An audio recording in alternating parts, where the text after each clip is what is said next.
Oh, you must live out the gospel on earth. Okay, but how do we do that?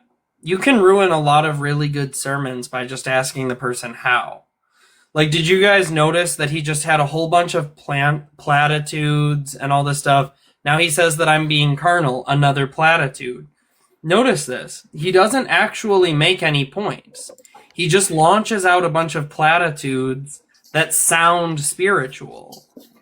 And this is what we encounter all the time.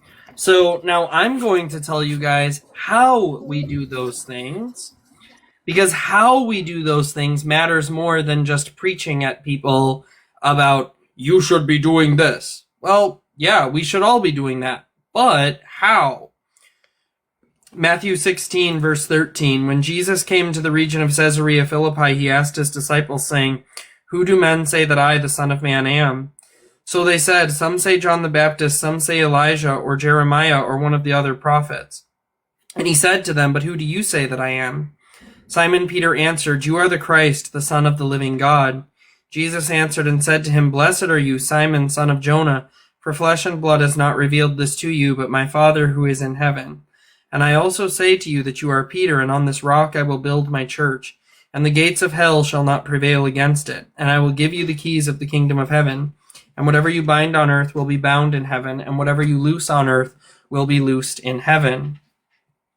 So Jesus Christ says that he gives us the church, and he gives that church the authority to bind and loose. That gentleman said that he was going to preach 100% from Scripture, but here's the problem. Anybody can take Scripture and twist Scripture. That's why Peter warned that people would come and lean on their own understanding of Scripture and twist the Scriptures to their own destruction.